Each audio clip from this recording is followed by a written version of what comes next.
নবীজি বলেন, কারো অন্তরের মধ্যে যদি গম পরিমাণ, জব পরিমাণ, সরিষার দানা পরিমাণ ইমান থাকে, গম পরিমাণ, জব পরিমাণ, সরিষার দানা পরিমাণ ইমান, এই মানুষটা যদি বিভিন্ন অপরাধের কারণে জাহান্নামের সাজা ভোগ করতেও হয়, জাহান্নামের সাজা ভোগ করার পর আমি নবী বলে দিলাম, একদিন জাহান্নাম থেকে বের হয়ে ওই সরিষা পরিমাণ ইমানের কারণে আল্লাহর জান্নাতে প্রবেশ করবে। খাঁটি ইমান, বিশুদ্ধ ইমান, এটার মধ্যে কোনো ঝামেলা করা যাবে না। আল্লাহ কথাগুলা বুঝার তৌফিক দান করেন। দোকানের শাটারটা লাগাইতেছেন, অর্ধেক শাটার আপনি নিছেন, মুয়াজ্জিন মসজিদের মধ্যে বলে কদ কামাতিস সালাহ, কদ কামাতিস সালাহ, নামাজ দাঁড়ায় গেছে, নামাজ দাঁড়িয়ে গেছে। এই টাইমে কাস্টমার এসে কয় 10,000 টাকার সদায় লাগবে, টেনশনে পড়ে গেলেন, নামাজ 10,000, নামাজ 10,000, নামাজ 10,000, পুরাই টেনশনে আছে। আল্লাহ তাআলা বলেন, সম্পদ যেন তোমাদেরকে আল্লাহর থেকে দূরে সরায় না দেয়। নামাজ দাঁড়িয়ে গেছে, আপনি শাটারও লাগাইতেছেন নামাজে যাওয়ার জন্য, আল্লাহ তাআলা বলেন, এই শোনো, সম্পদ যেন আল্লাহর থেকে দূরে সরায় না দেয়। কাস্টমার কয় 10,000, মুয়াজ্জিন কয় কদ কামাতিস সালাহ, টেনশনে পড়ে গেছে, কি করব? সূরা তাহার 132 নম্বর আয়াতে আল্লাহ বলেন, লা নাসআলুকা রিজকা নাহনু নারযুকুকা, নবী আপনার কাছে আমি রিজিক চাই না, আমি আপনারে রিজিক দেই। পরিবারকে নামাজের কথা বলেন, নিজে নামাজ পড়েন। নামাজের পর আল্লাহ তাআলা রিজিকের কথা কেন বললেন? কারণ রিজিকের টেনশনে মানুষ নামাজ থেকে দূরে থাকে। আল্লাহ বলেন, বান্দা তুমি নামাজে যাও, আমি তোমার থেকে রিজিক চাই না, আমি আল্লাহ তোমাকে রিজিক দিয়ে দেই।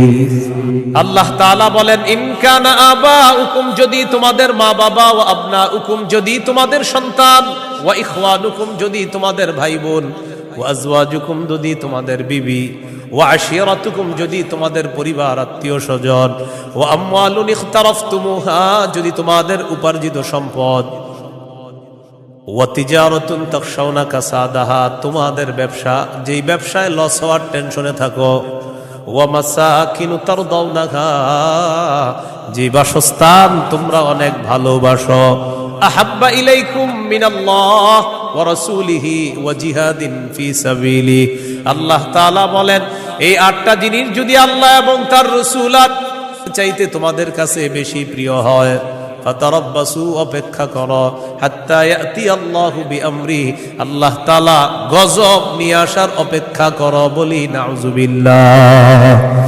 কি শিখলাম? এই 8 জিনিসের প্রতি আমাদের মহব্বত আছে বেশি। আল্লাহ বলেন, এইগুলা যদি আল্লাহর চেয়ে বেশি মহব্বতের হয়, নবীর চেয়ে বেশি মহব্বতের হয়, তাহলে গজবের অপেক্ষা থাকো। তাহলে কি শিখলাম? এই 8 জিনিসের চাইতে আল্লাহকে বেশি ভালোবাসা, রসুলকে বেশি ভালোবাসতে হবে। আল্লাহ তৌফিক দান করে। এখানে কয় জিনিসের ভালোবাসার কথা হলো? 8 জিনিসের ভালোবাসার কথা। এবার আমার সাথে বলেন, সাধারণত মৌলিকভাবে 2টা জিনিস আমাদেরকে আল্লাহর থেকে দূরে রাখে। 1 সম্পদ, 2 সন্তান। এই 2টা মৌলিকভাবে আমাদেরকে খালি আল্লাহর থেকে গাফেল করে দেয়। সূরা মুনাফিকুনের 9 নম্বর আয়াতে আল্লাহ বলেন, ইয়া আইয়ুহাল্লাযীনা আমানু লা তুলহিকুম আমওয়ালুকুম ওয়ালা আওলাদুকুম আন যিকরিল্লাহ। আল্লাহ তাআলা বলেন, হে ঈমানদারগণ, লা তুলহিকুম আমওয়ালুকুম ওয়ালা আওলাদুকুম, তোমাদের সম্পদ, তোমাদের সন্তান তোমাদেরকে যেন গাফেল করে না দেয়, আন যিকরিল্লাহ, আল্লাহর স্মরণ থেকে যেন গাফেল করে না দেয়। ইন্নাল্লাহু ওয়া রাসূলুহু আহাব্বা ইলাইহি মিম্মা সিওয়াহুমা ওয়া আন ইউহিব্বাল মারআ লা ইউহিব্বুহু ইল্লা লিল্লাহ وأن يكره أن يعود في الكفر كما يكره أن يقذف في النار أو كما قال عليه الصلاة والسلام اللهم صل على محمد وعلى آل محمد كما صليت على إبراهيم وعلى آل إبراهيم إنك حميد مجيد اللهم بارك على محمد وعلى آل محمد كما باركت على إبراهيم وعلى آل إبراهيم إنك حميد مجيد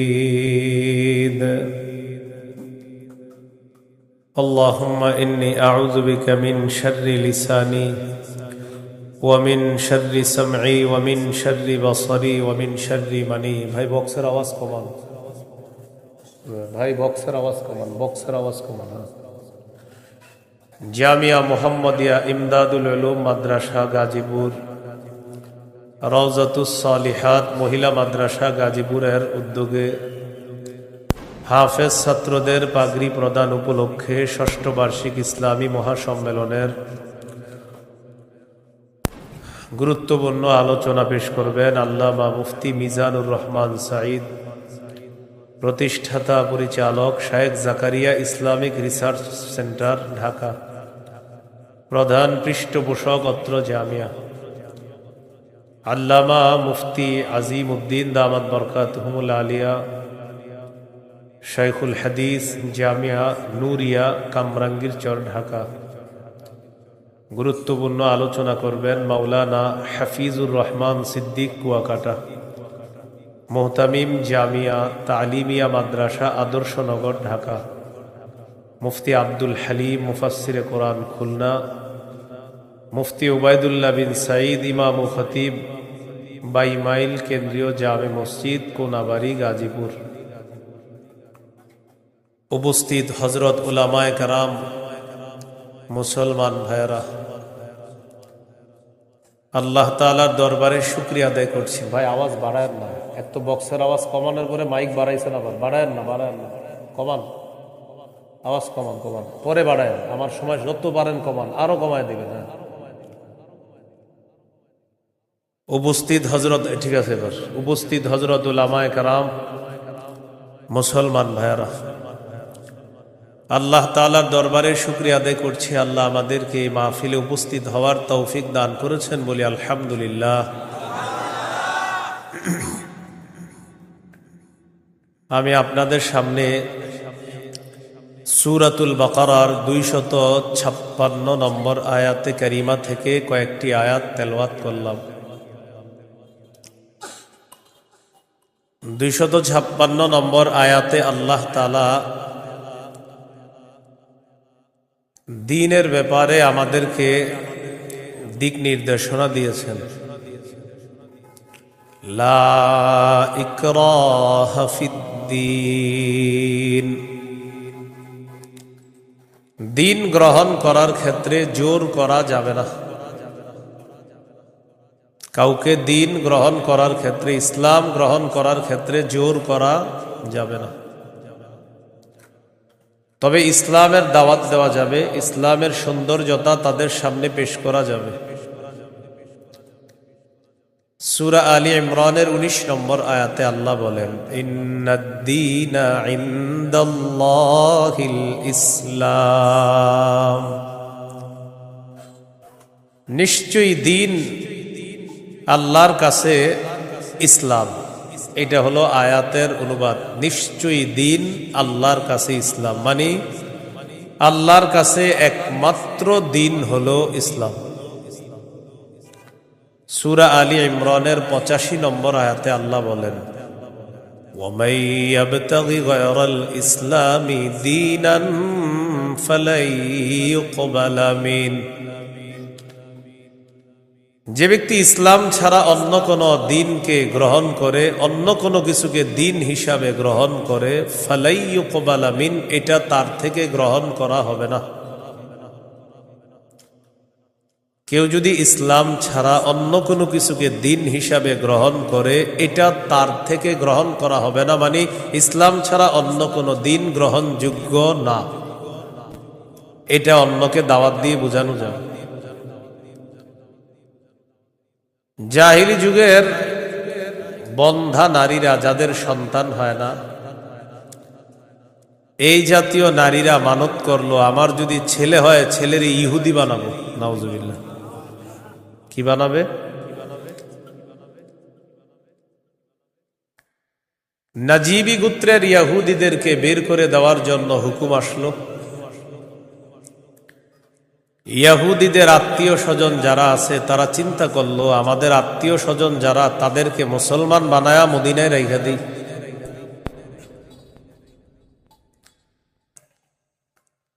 হুসাইন আল আনসার নামে নবীর একজন সাহাবী, তিনি রাসূল সাল্লাল্লাহু আলাইহি সাল্লামের কাছে গেলেন, গিয়ে বললেন, ইয়া রাসূলুল্লাহ, আমার দুজন পুত্র সন্তান খ্রিস্টান, আমি তাদেরকে যদি জোর করে মুসলমান বানিয়ে মদিনায় রেখে দিই। বাবা মুসলমান, সন্তান খ্রিস্টান। রাসূলুল্লাহ সাল্লাল্লাহু আলাইহি সাল্লামকে বললেন, আমি আমার দুই পুত্রকে যদি জোর করে মুসলমান বানিয়ে রেখে দেই, তখন আল্লাহ তাআলা সূরা বাকারার 256 নম্বর আয়াত নাজিল করলেন, লা ইকরাহা ফিদ্দীন। ইসলাম গ্রহণ করার ক্ষেত্রে জোর করা যাবে না। কদ তাবায়্যানার রুশদু মিনাল গাই। হেদায়েত স্পষ্ট হয়ে গিয়েছে গুমরাহি থেকে, পথভ্রষ্টতা থেকে। কোনটা হেদায়েত, কোনটা গুমরাহি, এটা মানুষের কাছে স্পষ্ট। এই কথা আল্লাহ কেন বললেন? হেদায়েত মানুষের সামনে এখন স্পষ্ট, এখন যদি মানুষ গ্রহণ না করে, এটা তার হতভাগা হওয়ার লক্ষণ।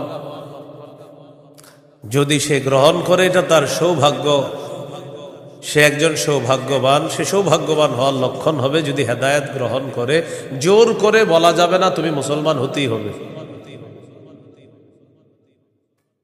ফামান ইয়াকফুর বিত-তাগুতি ওয়া ইউমিন বিল্লাহ ফাকাদ ইসতামসাকা বিল উরওয়াতিল ওয়াসকা লা ইনফিসামা লাহা। হেদায়েত স্পষ্ট হয়ে যাওয়ার পরেও যারা তাগুতকে অস্বীকার করবে, আল্লাহকে যারা বিশ্বাস করবে, হেদায়েত আর গুমরাহি দুইটা স্পষ্ট হয়ে যাওয়ার পর যারা তাগুতকে অস্বীকার করবে তথা পথভ্রষ্টতাকে বর্জন করবে, ওয়া ইউমিন বিল্লাহ, আর যারা আল্লাহকে বিশ্বাস করবে, ফাকাদ ইসতামসাকা বিল উরওয়াতিল ওয়াসকা, সে এমন এক মজবুত হাতলকে আঁকড়ে ধরলো, লা ইনফিসামা লাহা, যেই মজবুত হাতল কখনো ছুটে যাওয়ার সম্ভাবনা নাই। এমন এক মজবুত হাতল, যেই মজবুত হাতল তাকে জান্নাতে পৌঁছায় দেবে। এটা হলো তাওহীদ। বলেন, এটা কি? তাওহীদ। তাগুত দ্বারা উদ্দেশ্য হলো যত সীমা লঙ্ঘনকারী আছে সবাই। আল্লাহ তাআলা বলেন, ফামান ইয়াকফুর বিত-তাগুতি ওয়া ইউমিন বিল্লাহ, যারা তাগুতকে অস্বীকার করবে আর আল্লাহকে বিশ্বাস করবে, ফাকাদ ইসতামসাকা বিল উরওয়াতিল ওয়াসকা লা ইনফিসামা লাহা, তারা এমন এক মজবুত হাতল আঁকড়ে ধরলো যেটা ছুটে যাওয়ার সম্ভাবনা নাই, বিচ্ছিন্ন হওয়ার সম্ভাবনা নাই। এই মজবুত হাতলের নাম হলো তাওহীদ, আল্লাহর একত্ববাদ স্বীকার করা। তাওহীদের মৌলিক 4টি শর্ত। প্রিয় ভাইয়েরা, কয় শর্ত? 1 নম্বর, আল্লাহ ছাড়া কোনো ইলাহ নাই এই বিশ্বাস নিয়ে মৃত্যুবরণ করা। 2 নম্বর, আল্লাহ ছাড়া কোনো ইলাহ নাই এই কথা মুখে বলবো, পাশাপাশি এই কথায় সামান্যতম সন্দেহ করা যাবে না। 3 নম্বর, আল্লাহ ছাড়া কোনো ইলাহ নাই মুখে বলার পাশাপাশি অন্তরে বিশ্বাস করা। 4 নম্বর, সবচাইতে বেশি আল্লাহকে ভালোবাসা। এই হলো তাওহীদের 4 শর্ত। তাওহীদের কয় শর্ত? 1 নম্বর, আল্লাহ ছাড়া কোনো ইলাহ নাই এই বিশ্বাস নিয়ে মৃত্যুবরণ করা। 2 নম্বর, আল্লাহ ছাড়া কোনো ইলাহ নাই এই কথায় সন্দেহ করা যাবে না। 3 নম্বর, আল্লাহ ছাড়া কোনো ইলাহ নাই এটা মুখে বলা, অন্তরে বিশ্বাস করা। 4 নম্বর, আল্লাহকে সবচেয়ে বেশি ভালোবাসা। এই হলো তাওহীদের 4 শর্ত। বাইরের মাইকের আওয়াজ আবার বাড়াইছেন, ঠিক না? ওইটা কমান, ওইটাও কমান। আপনি পরে বাড়ান, আমার বয়ানটা একটু কমান না, সমস্যা নেই। বুঝে না মানে আমি এটা আপনার জন্য ভালো। আরো বুঝে না এর কথা হলো ফাটাইতে হবো, বুঝতে হবো আমার মাইক এরকম এরকম। আমি তো বলছি না খারাপ, আমি বলছি খারাপ, আমি তো ভালোই বলছি। আমি বয়ান করে সামনে দাওয়াত দেন না, এত মাইক লাগাইলে। কিন্তু বারবার মাহফিলে বলি মাইক কম হবে, ওই মাহফিলে দাওয়াত অটোমেটিক পাবেন। বেশি মাহফিল মাইক হবে আর দাওয়াত পাবেন না, সোজা হিসেবে। আমার বয়ানে মাইক কম থাকতে হবে, এটা আমি আলাদা বিষয়। মাইক যত কম হবে, যদি আবেদন করেন যে হুজুর মাইক 2টা, তো দেখবেন আর দাওয়াত আগে দিব আপনাদের। মাইক বেশি লাগাবেন, আমার পাবেন না, সোজা হিসাব। মাইক কমাইতে হবে আমার বয়ানে কারো যেন কোনো ক্ষতি না হয়, মাথায় রাখবেন। তাওহীদের 4টা শর্ত। 1 নম্বর, আল্লাহ ছাড়া কোনো ইলাহ নাই এই বিশ্বাস নিয়ে মৃত্যুবরণ করা।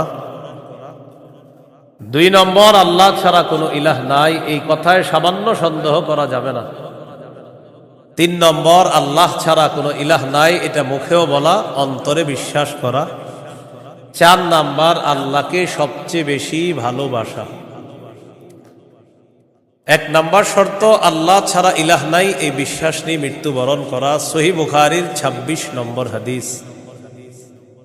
এই হাদিসের বর্ণনাকারী উসমান রাদিয়াল্লাহু তাআলা তিনি বলেন, عن عثمان رضي الله تعالى عنه قال قال رسول الله صلى الله عليه وسلم من مات وهو يعلم أنه لا إله إلا الله دخل الجنة। নবীজি বলেন, কেউ যদি এই বিশ্বাস নিয়ে মারা যায় আল্লাহ ছাড়া কোনো ইলাহ নাই, আমি নবী বলে দিলাম দাখালাল জান্নাহ, সে জান্নাতে প্রবেশ করবে। সহিহ বুখারীর বর্ণনা 1237 নম্বর হাদিস, 1237। জিবরিল আমিন নবীর কাছে আসছে, আসার পর বললেন, বাশির উম্মাতাকা আন্নাহু মান মাতা মিন উম্মাতিক লা ইউশরিকু বিল্লাহি শাইআ দাখালাল জান্নাহ। জিবরিল আমিন আসছে, আসার পর বলে, ইয়া রাসূলুল্লাহ, আপনার উম্মতের মধ্যে যারা শিরিক না করে মারা যাবে, আল্লাহ তাআলা আমাকে পাঠিয়েছে আপনাকে বলার জন্য, শিরিক করা ছাড়া যারা মারা যাবে আপনি ওই উম্মতকে জান্নাতে প্রবেশের সুসংবাদ জানায়া দেন। বুঝে আসছেন সবার? তাহলে 1 নাম্বার, আল্লাহ ছাড়া কোনো ইলাহ নাই এই বিশ্বাস নিয়ে মৃত্যুবরণ করা। একদিন এক ফেরেশতা নবীজির কাছে আসছে। নবীজি সাল্লাল্লাহু আলাইহি সাল্লাম বলেন, আতানি আতিম মির রাব্বি ফাখায়্যারানি বাইনা আন ইউদখিলা নিসফা উম্মতি আল জান্নাহ ওয়া বাইনা আশ-শাফাআহ। নবী বলেন, একজন ফেরেশতা আমার কাছে আসছে, আসার পর আমাকে 2টি বিষয়ের স্বাধীনতা দিয়েছে, যে কোনো একটা গ্রহণ করার জন্য। ফেরেশতা আমাকে বলল, হাবিব, আপনি যদি চান আপনার অর্ধেক উম্মত আপনি জান্নাতে নিতে পারবেন, আর যদি চান আপনি সুপারিশ করতে পারবেন, তবে 2টি গ্রহণ করা আপনার জন্য। এই সুযোগ আপনি পাবেন না, যে কোনো একটি গ্রহণ করতে হবে। হয়তো অর্ধেক উম্মত জান্নাতে নিবেন, না হয় আপনি সুপারিশ গ্রহণ করবেন। আমাদের নবী বলেন ইখতারতুশ শাফাআ, আমি সুপারিশ করাটাই আল্লাহর থেকে গ্রহণ করে নিলাম। বলেন তবে, বলেন সবাই বলেন তবে। এই সুপারিশ শুধু তারাই পাবে যারা শিরিক করবে না। নবীজি বলেন ওয়াহিয়া লিমান লা ইউশরিকু বিল্লাহি শাইআ, আমার সুপারিশ শুধু তারাই পাবে যারা আল্লাহর সাথে শিরিক করবে না, তারাই শুধু আমার সুপারিশ পাবে, অন্যরা কিন্তু আমার সুপারিশ পাবে না।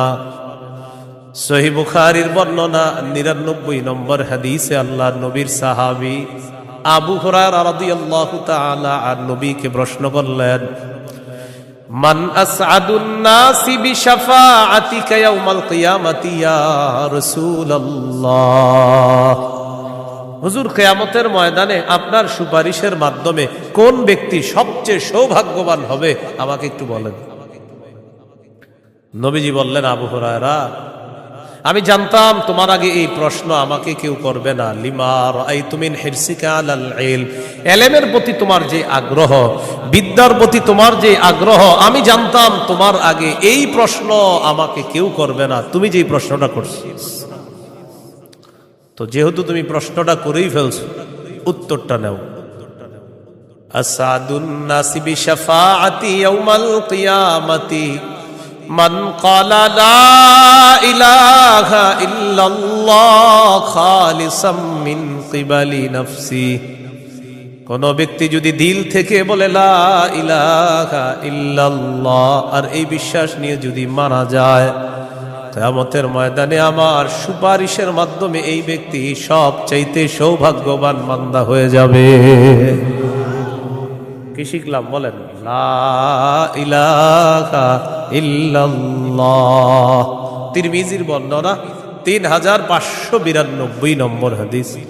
قال رسول الله صلى الله عليه وسلم ما عبد قال لا إله إلا الله مخلصا قط إلا فتحت له أبواب السماء حتى تفزع إلى العرش। নবীজি বলেন, কোন বান্দা যদি একবার ইখলাসের সাথে লা ইলাহা ইল্লাল্লাহ পাঠ করে, আল্লাহর আসমানের সবগুলা দরজা খুলে দেওয়া হয়, তার লা ইলাহা ইল্লাল্লাহ যেন আরশ পর্যন্ত পৌঁছে যায়। তাওহীদের কয় শর্ত ভুলে গেছে? কয় শর্ত?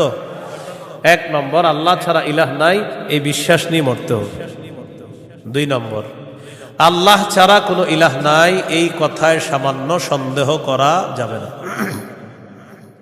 সূরা হুজুরাতের 15 নম্বর আয়াতে আল্লাহ বলেন, ইন্নামাল মুমিনুনা আল্লাযীনা আমানু বিল্লাহি ওয়া রাসূলিহি সুম্মা লাম ইয়ারতাবু ওয়াজাহাদু বিআমওয়ালিহিম ওয়া আনফুসিহিম ফী সাবিলিল্লাহ উলাইকা হুমুস সাদিকুন।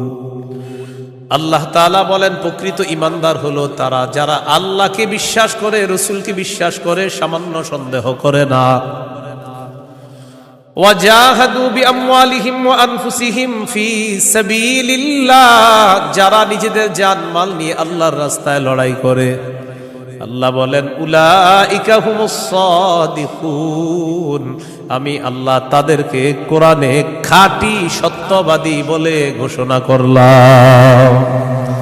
এরা খাঁটি সত্যবাদী, আল্লাহকে বিশ্বাস করে, রাসূলকে বিশ্বাস করে, একটু সন্দেহ করে না। 3 নম্বর শর্ত, লা ইলাহা ইল্লাল্লাহ, আমি মুখে উচ্চারণ করলাম আল্লাহ ছাড়া কোনো ইলাহ নাই, অন্তরেও বিশ্বাস করা। মুখে বললাম আল্লাহ ছাড়া কোনো ইলাহ নাই, অন্তরে যদি ঝামেলা থাকে এটা হবে মুনাফিক মার্কা শয়তান, নেফাকি হবে। এটা কি হবে বলেন তো? সবাই বলেন কি হবে? নেফাকি হবে। মুখে বলতে হবে, অন্তরেও স্বীকার করতে হবে। সূরাতুল ফাতহির 11 নম্বর আয়াতে আল্লাহ বলেন, ইয়াকুলুনা বিআলসিনাতিহিম মা লাইসা ফি কুলুবিহিম, তারা তাদের মুখ দিয়ে এমন কথা বলে যা তাদের অন্তরের কথা না। তাহলে বলেন তো, তাওহীদের 3 নম্বর শর্ত, মুখে বললাম একটা আর অন্তরে আরেকটা, শর্ত পূরণ হবে? মুখে যা বলবো অন্তরেও তা যদি হয়, এটা 3 নম্বর শর্ত পূরণ হবে। অন্তরে যদি ঈমান সরিষার দানা পরিমাণও হয় একদিন জান্নাতে যাবে। সহিহ বুখারীর 44 নম্বর হাদিস।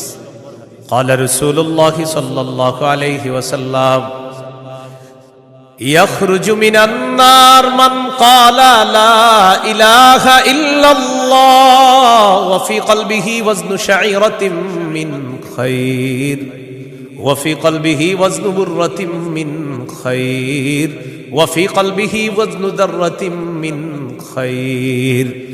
নবীজি বলেন, কারো অন্তরের মধ্যে যদি গম পরিমাণ, জব পরিমাণ, সরিষার দানা পরিমাণ ঈমান থাকে, গম পরিমাণ, জব পরিমাণ, সরিষার দানা পরিমাণ ঈমান, এই মানুষটা যদি বিভিন্ন অপরাধের কারণে জাহান্নামের সাজা ভোগ করতেও হয়, জাহান্নামের সাজা ভোগ করার পর আমি নবী বলে দিলাম একদিন জাহান্নাম থেকে বের হয়ে ওই সরিষা পরিমাণ ঈমানের কারণে আল্লাহর জান্নাতে প্রবেশ করবে।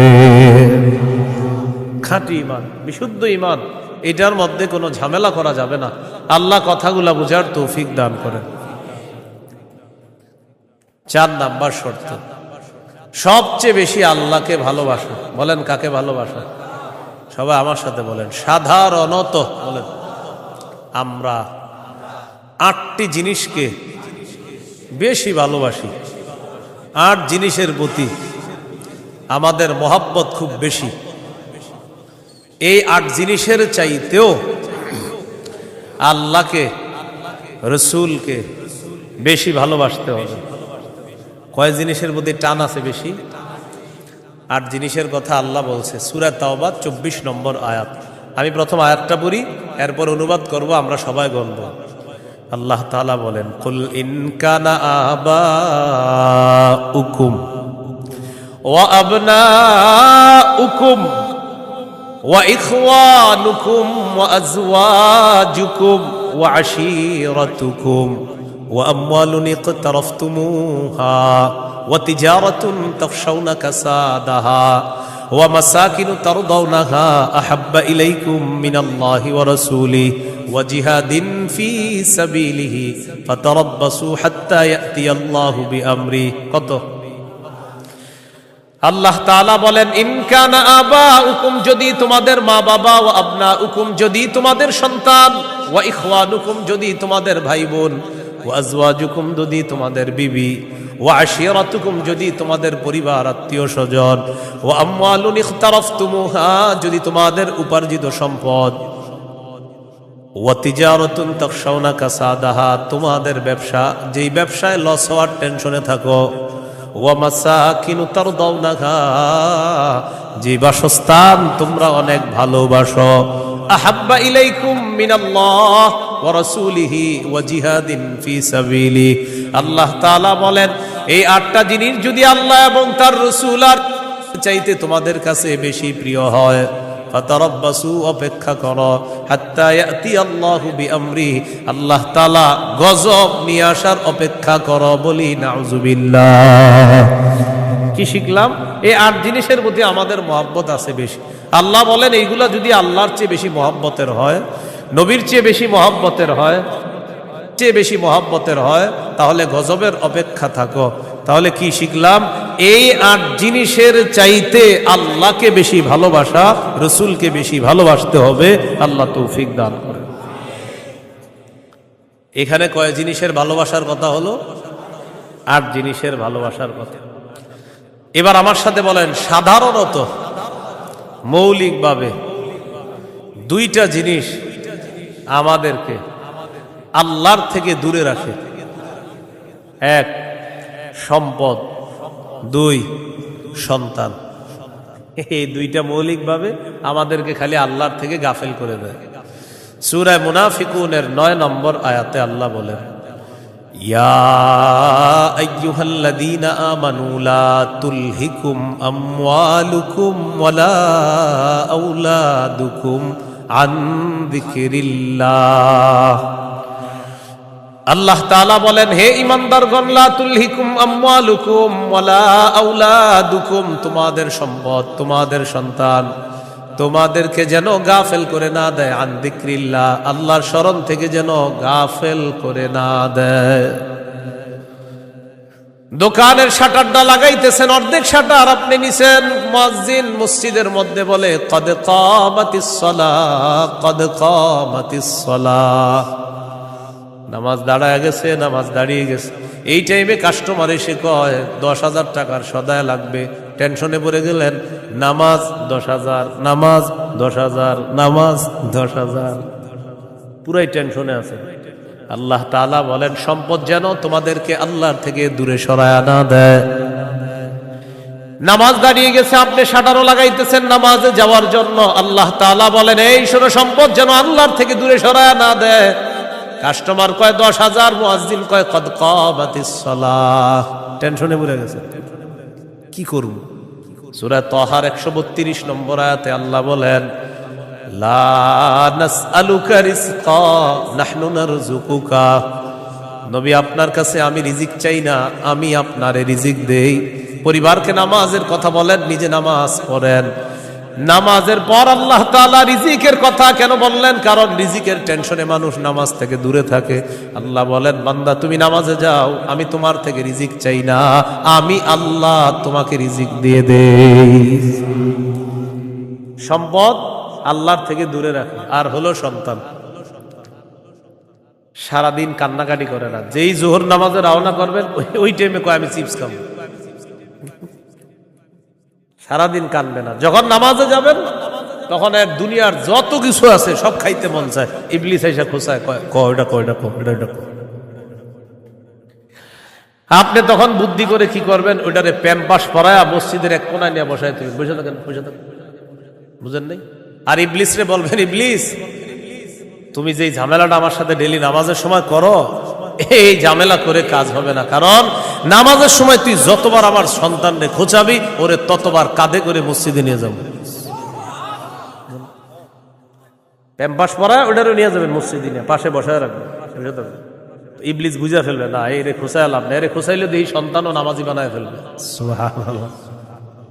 সম্পদ সন্তান আল্লাহর থেকে আমাদেরকে দূরে রাখে। প্রিয় ভাইয়েরা, এই দুই জিনিস যেন আমাদের মধ্যে এত মহব্বত গালেব না হয় যে এই দুই জিনিস এত পরিমাণ মহব্বত করতে গেলাম, আল্লাহকে ভুলে গেলাম, রসুলকে ভুলে গেলাম, আখিরাত ভুলে গেলাম। এমনটা ভালোবাসি, সন্তান ভালোবাসি, মা ভালোবাসি, বাবা ভালোবাসি ঠিক, কিন্তু এর চেয়ে বেশি ভালোবাসি আল্লাহ। এই হলো আল্লাহকে সবচেয়ে। তাওহীদের কয় শর্ত? 4 নাম্বার। সবচেয়ে বেশি কাকে ভালোবাসা? আল্লাহকে, রসুলকে সবচেয়ে বেশি ভালোবাসা, আল্লাহকে এরপর রসুলকে সবচেয়ে বেশি ভালোবাসা। সহিহ বুখারীর বর্ণনা 16 নম্বর হাদিস। ক্বালা রাসূলুল্লাহ সাল্লাল্লাহু আলাইহি ওয়াসাল্লাম সালাসুন মান কুন্না ফীহি ওয়াজাদা হালাওয়াতাল ঈমান। নবীজি বলেন 3টা বৈশিষ্ট্য যদি কারো মধ্যে থাকে, সে অন্তরের মধ্যে ঈমানের স্বাদ আস্বাদন করতে পারবে। 1 নাম্বার ইয়াকুন আল্লাহু ওয়া রাসূলুহু আহাব্বা ইলাইহি মিম্মা সিওয়াহুমা। আল্লাহ, আল্লাহ রসুল ছাড়া যত কিছু আছে সবকিছুর চাইতে আল্লাহ আর তার নবীকে বেশি ভালোবাসা। 2 নাম্বার ওয়া আইয়ুহিব্বাল মারআ লা ইউহিব্বুহু ইল্লা লিল্লাহ। কোন মুসলমানকে শুধুমাত্র আল্লাহর জন্য ভালোবাসা। 3 নাম্বার আইয়াকরাহা আইয়াউদা ফিল কুফরি কামা ইয়াকরাহু আইয়ুকযাফা ফিন্নার। আগুনের মধ্যে পুড়ে যাওয়া যেমন অপছন্দ, তেমনি ভাবে কুফরি করাটাও এমন অপছন্দ হওয়া। কোটি কোটি টাকা আপনার সামনে রাখা হলো আর বলা হলো আগুনে পুড়ে মারা যাও, আপনি তখন জবাব দিবেন আপনার কি মাথা খারাপ? আগুনে পুড়ে যদি আমি মারা যাই, তুই কোটি টাকা দিয়ে আমি করবো কি? এবার আপনাকে বলা হলো কোটি কোটি টাকা দেওয়া হবে, তুমি কুফরি করো, আপনি জবাব দিবেন কোটি টাকার বিনিময়ে যেমন দুনিয়ার আগুনে পুড়তে চাই না, তেমনি ভাবে কোটি টাকার বিনিময়ে কুফরি করে জাহান্নামের আগুনেও পুড়তে চাই না।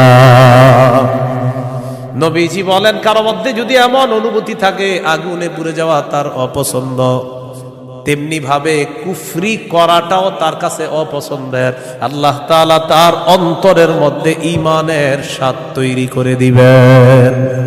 ঈমানের স্বাদ দিবেন। তো এই 3টার মধ্যে একটা হলো আল্লাহকে বেশি ভালোবাসা। বলেন তো তাওহীদের কয় শর্ত? এক নম্বর, আল্লাহ ছাড়া কোনো ইলাহ নাই, এই বিশ্বাস নিয়ে মৃত্যুবরণ করা। দুই নম্বর, আল্লাহ ছাড়া কোনো ইলাহ নাই, এটার মধ্যে একটুও সন্দেহ করা যাবে না। তিন নম্বর, আল্লাহ ছাড়া কোনো ইলাহ নাই, এটা মুখে বলা, অন্তরে স্বীকার করা, বিশ্বাস করা। চার নম্বর, আল্লাহকে সবচেয়ে বেশি ভালোবাসা। এই চার শর্ত পূরণ করে আমরা যেন কবরে যেতে পারি, আল্লাহ তাআলা তৌফিক দান করেন।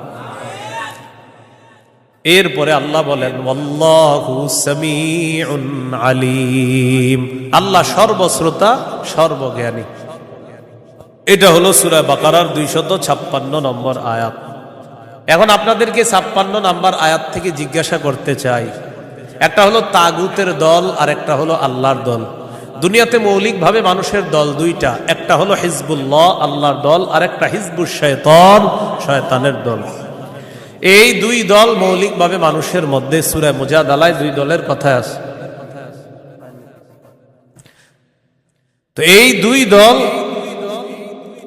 দুই দলের মধ্যে আমরা কার দলে থাকবো? আল্লাহর দলে না শয়তানের দলে? আল্লাহর দলে আমরা যারা থাকবো, আল্লাহ আমাদের অভিভাবক হয়ে যাবে। এই কথাটা আল্লাহ সূরা বাকারার 257 নম্বর আয়াতে বলতেছে। মন দিয়ে শুনেন কি বল, আল্লাহু ওয়ালিয়ুল্লাযীনা আমানু, যারা ঈমানদার তাদের অভিভাবক আল্লাহ। সুবহানাল্লাহ। আপনারা মাঝে মাঝে এমনি দোয়া করতে পারেন না, আল্লাহ আপনি আমার অভিভাবক, আল্লাহ আপনি অভিভাবক। আল্লাহ সূরা বাকারা 257 নম্বর আয়াতে বলছেন, আপনি আমার অভিভাবক। আল্লাহ আমি তো সমস্যায় আছি, আমারে সমাধান করে দাও। এইভাবে বলতে হবে, আল্লাহ আপনি বলছেন আপনি আমার অভিভাবক, আল্লাহ আপনি আমার সমস্যা সমাধান করে দেন। এইভাবে আল্লাহকে বলতে হবে।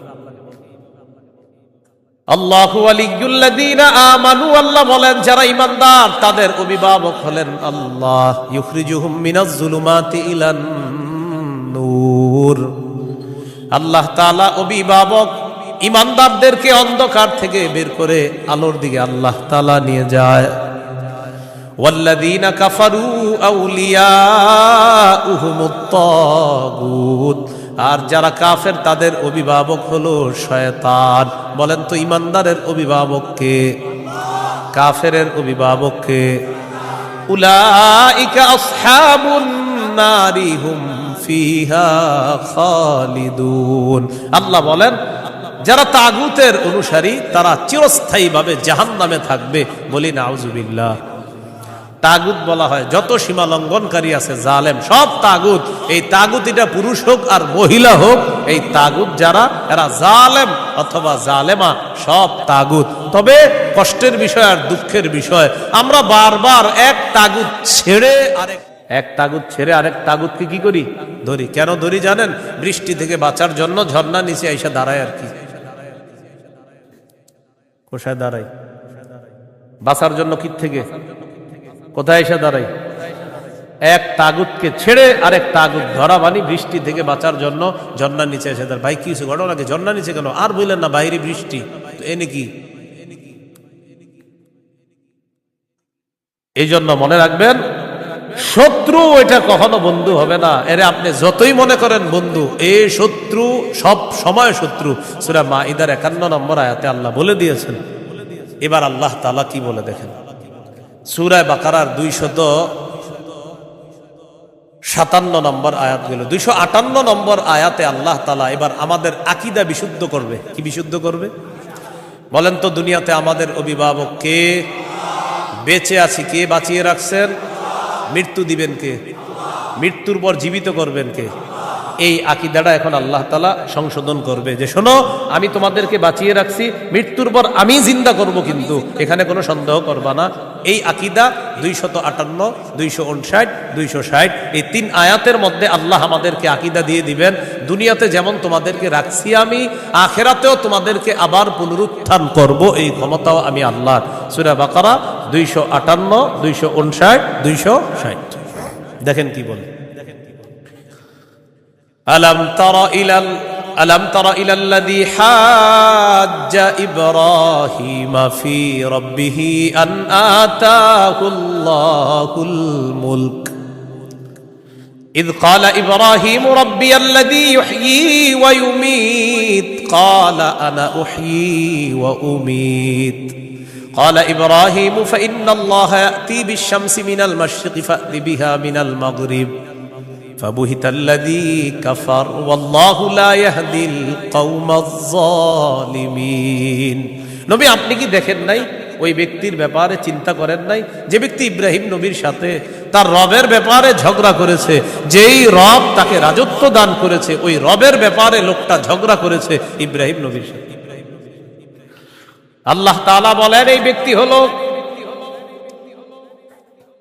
বাবেল শহরের বাদশাহ নমরুদ। ইব্রাহিম নবীর সাথে ঝগড়া লাগছে, এই কারণে নমরুদকে আল্লাহ তাআলা রাজত্ব দান করছে। রাজত্ব পাওয়ার পর নমরুদ কয় আমি খোদা। ইব্রাহিম নবী বললেন আমার রব রব্বি আল্লাযী ইহয়ী ওয়া ইউমীত, আমার রব হলেন তিনি যিনি জীবন দেয়, যিনি মৃত্যু দান করেন। নমরুদ পাল্টা জবাব দিয়ে বলে ক্বালা আনা উহয়ী ওয়া উমীত, আমিও তো জীবন দেই আমিও তো মৃত্যু দেই। নাউজুবিল্লাহ। হ্যাঁ, ইব্রাহিম নবী বললেন রব তিনি যিনি জীবন দেয় মৃত্যু দেয়। নমরুদ কথা আমিও তো জীবন দিই মৃত্যু দিই। ইব্রাহিম নবী তাহলে কি করতে হবে? আমারও রব মানো, কারণ আমিও জীবন দিই মৃত্যু দিই। ইব্রাহিম নবী বললেন কিভাবে? জেলখানা থেকে দুইজন আসামি ধরে আনছে, একজনকে মেরে ফেলছে আর একজনকে ছেড়ে দিছে। মারার পর বলে এই যে দেখো আমি মৃত্যু দিলাম, ছেড়ে দেওয়ার পর বলে এই যে দেখো আমি জীবন দিলাম। কি ইন্টারন্যাশনাল পদ্ধতির জীবন মৃত্যু! হ্যাঁ, দুইজনকে ধরে আনছে, একটাকে হত্যা করছে আর একটাকে ছেড়ে দিছে। হত্যা করার পর বলে দেখো জীবন দিলাম, মৃত্যু দিলাম। জীবন দিলাম কিভাবে? আর একটাকে ছেড়ে দিছে, এইটা ছেড়ে দেওয়ার পর বলছে আমি তাকে জীবন দিলাম। আপনারা বলেন এটা কি জীবন মৃত্যু? ইব্রাহিম নবী চিন্তা করলেন এরে এমন এক কথা বলে আটকাইতে হবে যেই কথার পরে আর ঝগড়া করবে না। قال إبراهيم فإن الله يأتي بالشمس من المشرق فأت بها من المغرب। ইব্রাহিম নবী বললেন আমার রব আল্লাহ প্রতিদিন সূর্য পূর্ব দিক থেকে উঠায়, তুমি পশ্চিম দিক থেকে উঠায় দাও। তুমিও তো রব, তোমার দাবি অনুযায়ী। নাউজুবিল্লাহ। ফাবুহিতাল্লাযী কাফার, আল্লাহ তাআলা বলেন যে ঝগড়া করছে নমরুদ কাফের, ধরাশয়ী হয়ে গেল, ঝগড়ায় হেরে গেল।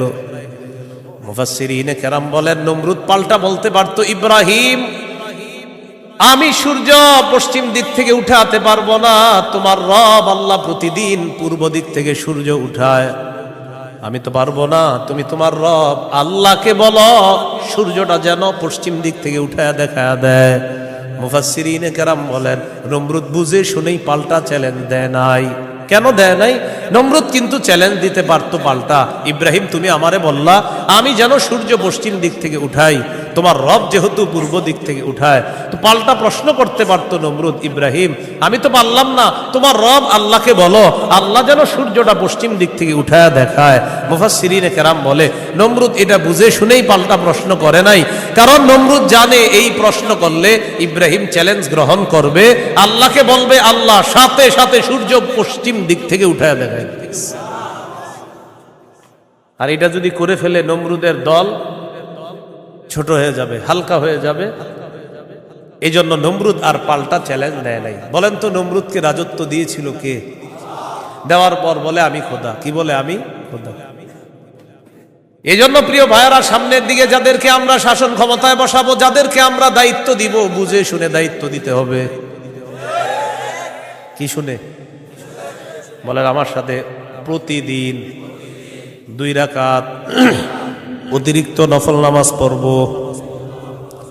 পড়ার পর 3টা দোয়া করব। 1 নাম্বার আল্লাহ, বলেন আল্লাহ কিয়ামতের আগে বাংলাদেশে আর কোন নারী প্রধান চাই না। হ্যাঁ, কি প্রধান চাই না? সবাই জোরে বলেন কেন? আরো জোরে বলেন, আরো জোরে, আরো জোরে।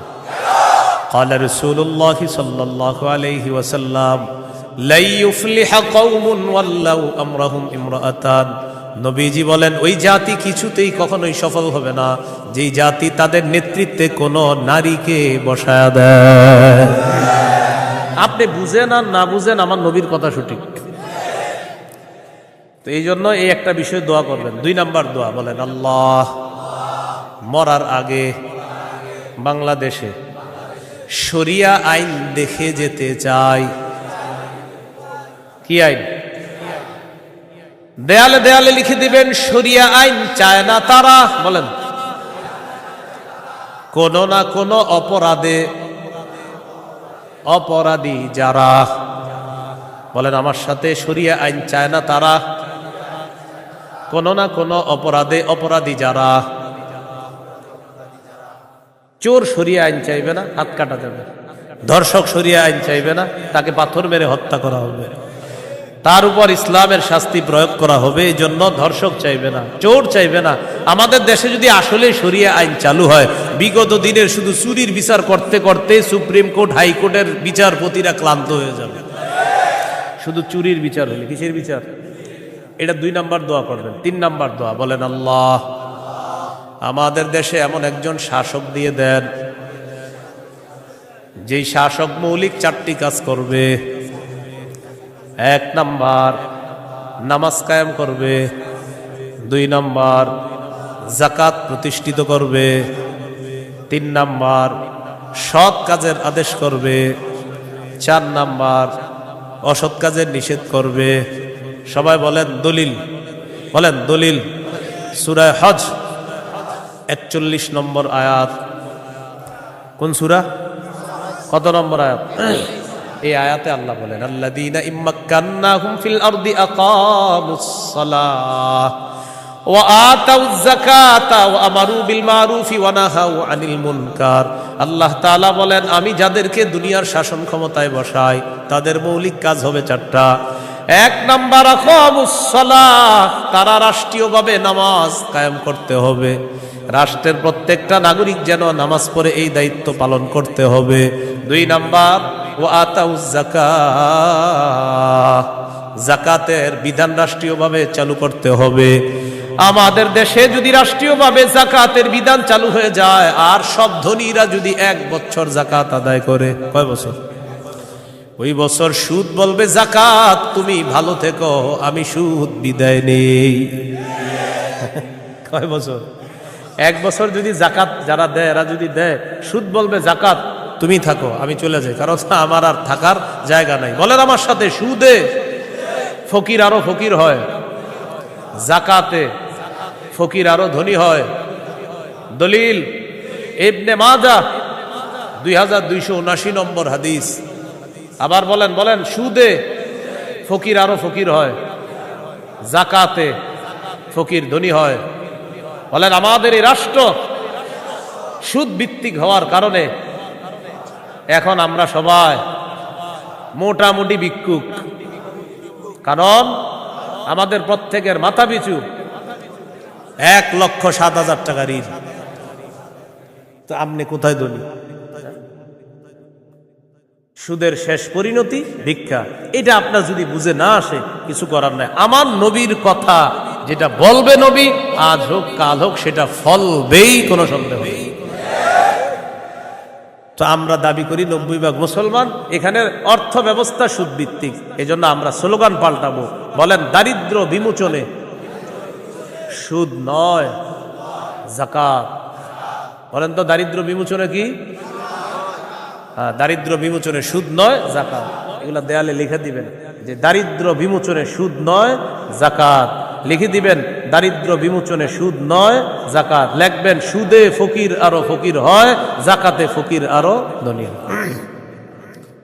নমরুদকে রাজত্ব দিছে আল্লাহ তাআলা, সে এখন বলে আমি খোদা। বলেন নাউজুবিল্লাহ। বলেন জীবন মৃত্যু কে দেয়? এটা হলো সূরা বাকারা 258 নম্বর আয়াত। 259 নম্বর আয়াতটা শোনার আগে আগে বুঝেন। এক ব্যক্তি এক এলাকার সামনে দিয়ে যাইতেছে, যাওয়ার সময় দেখে কি এলাকার সবগুলা ঘর বাড়ি ছাদের উপরে পড়ে রয়েছে, নিচে ছাদ, উপরে ঘর বাড়ি। আপনাদের এলাকার ছাদ কি নিচে থাকে না বাড়ির উপরে থাকে? কয়েকজন কইছে, মানে অন্যদের ঘর বাড়ির ছাদ নিচে থাকে। ঘর বাড়ির ছাদ কই থাকে? এটা প্রথমে বললেন না কেন? মানে প্রথমে কয়েকজন কইছে উপরে, মানে অন্যদের ছাদগুলা নিচে। আপনাদের ঘর বাড়ির ছাদ কই? তো এই কথাটা প্রথমে বললে সমস্যা ছিল কি? এক ব্যক্তি যাইতেছে এক এলাকার সামনে দিয়ে, যাওয়ার সময় দেখে ঘর বাড়ি সব ধ্বংস হয়ে পইরা রয়েছে, নিচে হইল ছাদ, উপরে ঘর বাড়ি। উনি এই বিষয়ে দেখা সাথে সাথে বললেন, আল্লাহু আকবার, আল্লাহ কত মহান, এদেরকে ধ্বংস করলেন আল্লাহ, আবার আল্লাহ কিভাবে জিন্দা করবে, এটা ওনার সন্দেহ না, এটা ওনার কি না সন্দেহ না, এটা উনি বিস্ময় প্রকাশ করতেছে, আল্লাহ কত মহান, আবার কিভাবে আল্লাহ জিন্দা করবে, এটা মুখ দিয়ে বলে ফেলছে। সাথে সাথে আল্লাহ তাকে মৃত্যু দিচ্ছে। 100 বছর মৃত অবস্থায় রাখছে। কয় বছর? 100 বছর মৃত অবস্থায় রাখছে। 100 বছর পর জিন্দা করছে। জিন্দা করার পর তাকে জিজ্ঞাসা করলেন, আপনি কয় বছর মৃত অবস্থায় ছিলেন? তো জবাব দিলেন, 1 দিন বা আধা দিন। আল্লাহ তাআলা বললেন, আপনি 100 বছর ছিলেন মরা। কয় বছর? ওই যে উনি বলছিলেন মরাকে আল্লাহ কিভাবে জিন্দা করবে, আল্লাহ দেখাই দিতেছে। আপনার খানা পানির দিকে তাকান তো তাকাইছে, খানা পানির দিকে তাকায় দেখে খানা পানি পচে নাই। সুবহানাল্লাহ। কয় বছর? এবার আপনার গাদার দিকে তাকান তো তাকাইছে গাদার দিকে, গাদাটার কি অবস্থা দেখে কি গাদা পচে গলে মরে মাটির সাথে মিশে গেছে। আল্লাহ তাআলা বুঝায়, এই জন্যই তো আমি আল্লাহ। সুবহানাল্লাহ। এবার আল্লাহ তাআলা বললেন, দেখেন গাদার অস্থিগুলা মাটির সাথে মিশে গেছে, আমি এগুলারে উঠাই। তো হাড্ডি উঠাইছে, উঠানোর পর এটার উপরে আল্লাহ গোস্তের প্রলেপ দিয়ে এটার মধ্যে প্রাণ সঞ্চার করে আবার গাদা জিন্দা করে দিচ্ছে। বলেন মৃতকে জিন্দা করে কে? এই কথাটাই আল্লাহ তাআলা বলেন, আও কাল্লাযী মাররা আলা ক্বরিয়াতি ওয়া হিয়া খাফিয়াতুন আলা উরুশিহা। অথবা নবী আপনি কি ওই ব্যক্তির ব্যাপারে চিন্তা করেন নাই, যে ব্যক্তি এক এলাকার সামনে দিয়ে গেছে, যাওয়ার সময় দেখে এলাকার সবগুলা ঘর বাড়ি ছাদের উপর পড়া, এর মানে ঘর বাড়িগুলা সব ধ্বংস। ক্বালা আন্না ইউহয়ী হাযিহিল্লাহু বা'দা মাউতিহা। তখন তিনি বললেন, আল্লাহ তাআলা কিভাবে তাদেরকে মৃত্যুর পর আবার পুনরায় জিন্দা করবেন। ফাআমাতাহুল্লাহু মিআতা আমিন। আল্লাহ তাআলা তাকে 100 বছরের জন্য মৃত্যু দিলেন। সুম্মা বাআসা, আবার তাকে জিন্দা করলেন। করার পর আল্লাহ বললেন, ক্বালা কাম লাবিস্তা, কতদিন আপনি এইভাবে মৃত অবস্থায় কাটিয়েছেন? তিনি জবাব দিলেন, লাবিস্তু ইয়াওমান আও বা'দা ইয়াওম, একদিন বা আধা দিন আমি মৃত অবস্থায় ছিলাম। কয়দিন? না আপনারা বলেন আসলে কয় বছর?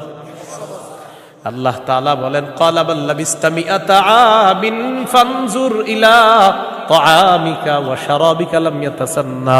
আপনি 100 বছর মরা ছিলেন, খানার দিকে তাকান, পানির দিকে তাকান, লাম ইয়াতাসান্না, পচে নাই। সুবহানাল্লাহ। ওয়ানজুর ইলা হিমারিকা, গাদাটার দিকে তাকান, গাদার দিকে তাকাইছে, তাকায় দেখে পচে গলে মাটির সাথে মিশে গেছে। আল্লাহ তাআলা বলেন, জানেননি কেন আপনাকে আমি মৃত্যু দিলাম, আবার 100 বছর পর আপনাকে আমি কেন জিন্দা করলাম? ওয়ালিনাজআলাকা আয়াতাল লিন্নাস, আমি আপনাকে দুনিয়ার মানুষের সামনে নিদর্শন হিসাবে রেখে দিলাম, যে দেখো আমি আল্লাহ মৃতকে জিন্দা করি, এর দৃষ্টান্ত দুনিয়াতেই দেখায়া দিলাম।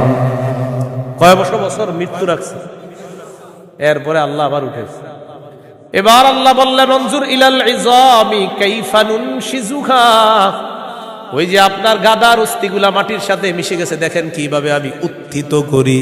সুম্মা নাকসুহা লাহমা, এরপর দেখেন কিভাবে গোস্তের পোশাক হাড্ডিগুলার উপর পড়ায়া দেই। আল্লাহ গোস্তের পোশাক পরায়া প্রাণ সঞ্চার করে গাদা আবার জিন্দা করে। এবার তিনি বললেন, মানে কে? ওই যে যিনি বলছিলেন 100 বছর আগে আল্লাহ কিভাবে জিন্দা করবে, তখন তিনি বললেন, ক্বালা আ'লামু আন্নাল্লাহা আলা কুল্লি শাইইন কাদির। আমি বুঝতে পারছি, আমি জানি আল্লাহ সবকিছুর উপর ক্ষমতাবান। বলেন সবকিছুর উপর ক্ষমতাবান কে? 100 বছর মৃত রাইখা আবার জিন্দা করার ক্ষমতা কার? এখন আমি কি আপনাদেরকে বলছি লোকটাকে? এই লোকটাকে বলছি? বলি নাই। এলাকা কোনটা এটাও বলছি? বলি নাই। কোরআনে এলাকার নামও আসে নাই, ওই ব্যক্তির নামও আসে নাই। তবে মুফাসসিরিনে কেরাম বলেন, এই ব্যক্তি যে একজন নবী ছিলেন এতে সন্দেহ নেই। উনি একজন কি ছিলেন? নবী ছিলেন, এতে কোনো সন্দেহ নেই। এটা হলো মুফাসসিরিনে কেরামের বক্তব্য। মুআররিখিন যারা আছে, ঐতিহাসিকগণ, তারা বলেন আগে পরে গবেষণা করলে বোঝা যায় তিনি ছিলেন উযাইর আলাইহিস সালাম। কোন নবী? অথবা বলেন, অথবা আরমিয়া আলাইহিস সালাম, এটা একজন নবীর নাম। তাহলে ওই জনপদের সামনে দিয়ে যিনি গিয়েছেন তিনি একজন নবী ছিলেন, এই ব্যাপারটা স্পষ্ট।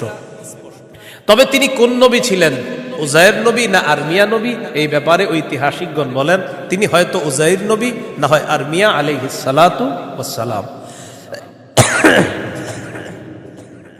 এখন এলাকা, এটা কোন এলাকা? ঐতিহাসিকগণ বলেন এলাকাটা বাইতুল মুকাদ্দাসের বুখতে নসর যে এলাকা দখল করেছিল, ওই বুখতে নসরের এলাকাটা ইতিহাস গবেষণা করলে বোঝা যায় ওই এলাকাটা আল্লাহ ধ্বংস করার পর তখন ওই নবী এলাকার সামনে দিয়ে গিয়েছিলেন।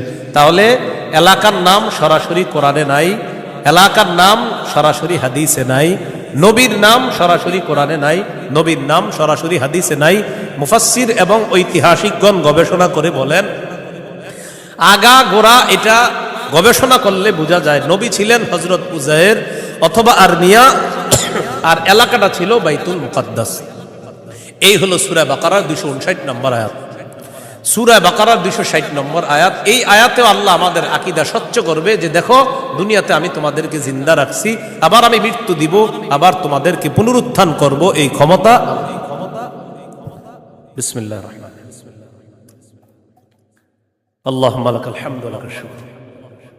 সূরা বাকারা 260 নম্বর আয়াত আল্লাহ বলেন وَإِذْ قَالَ إِبْرَاهِيمُ رَبِّ أَرِنِي كَيْفَ تُحْيِي الْمَوْتَى قَالَ أَوَلَمْ تُؤْمِنْ قَالَ بَلَى وَلَكِنْ لِيَطْمَئِنَّ قَلْبِي قَالَ فَخُذْ أَرْبَعَةً مِنَ الطَّيْرِ فَصُرْهُنَّ إِلَيْكَ ثُمَّ اجْعَلْ عَلَى كُلِّ جَبَلٍ مِنْهُنَّ جُزْءًا ثُمَّ ادْعُهُنَّ يَأْتِينَكَ سَعْيًا وَاعْلَمْ أَنَّ اللَّهَ عَزِيزٌ حَكِيمٌ।